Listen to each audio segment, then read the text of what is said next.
দক্ষিণ শালমৰা মানকাছৰ বিজেপিৰ জিলা কাৰ্যালয়ত সদস্যতা কাৰ্যসূচী আমি আৰম্ভ কৰিছোঁ। 2 তাৰিখত আমাৰ চেণ্ট্ৰেলত আমাৰ প্ৰধানমন্ত্ৰী আৰু চেণ্ট্ৰেল দলীয় সভাপতি, অসমত আমাৰ CM ছাৰ আৰু ৰাজ্যিক সভাপতি 3 তাৰিখত লয়। আজ সেই ক্ৰমে আমি নিয়ম অনুযায়ী আমি 4 তাৰিখত দক্ষিণ মানকাছৰ জিলাৰ কাৰ্যালয়ত সদস্যতা মেম্বাৰশ্বিপ আমি ল'লোঁ আৰু আমাৰ সিনিয়ৰ কাৰ্যকৰ্তাসকলেও ইয়াত আজি লৈ আছে। ইতিমধ্যে আমাৰ জিলাত 10খন মণ্ডলত ধুমধামেৰে আমাৰ কাৰ্যকৰ্তাসকলে প্ৰাইমাৰী মেম্বাৰশ্বিপ লৈ আছে। এইবাৰ আমি যি ছিষ্টেমত প্ৰাইমাৰী মেম্বাৰশ্বিপ লোৱাৰ পদ্ধতি আছে, ইয়াৰ আগত যিটো আছিল ইজি আছিল, এইবাৰ পদ্ধতিটো টান আছে।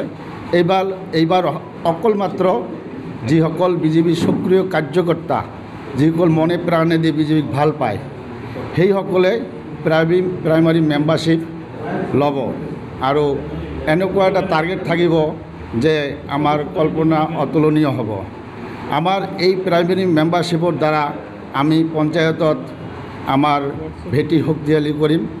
আমাৰ 2026ত MLA ইলেকশ্যনত আমাৰ ভেটি শক্তিশালী কৰিম। আমি এই সদস্যতা অভিযানেৰ মাধ্যম দি ভাৰত মাতা কি জয়। এইটো আমাৰ প্ৰথমতে মানে অনলাইন যোগেদি হ'ব। মানে যিটো আমাৰ টাৰ্গেট আছে এইখিনি পূৰণ হওঁতে প্ৰথমত আমাৰ 10 তাৰিখলৈকে, আজি যেনেকুৱা 2 তাৰিখৰ পৰা ষ্টাৰ্ট হৈছে, 10 তাৰিখলৈকে এটা মণ্ডলত আমি এদিনতে 500 কৰি মিনিমাম 500 কৰি আমাৰ সদস্যতা কৰিব কৈছে। আৰু অনলাইন আমাৰ মিনিমাম যেটো টাৰ্গেট আছে চলি থাকিব এই মাহত। তাৰপিছত আমাৰ অনলাইনটো শেষ হ'লে অফলাইনটো আমাৰ ষ্টাৰ্ট হ'ব।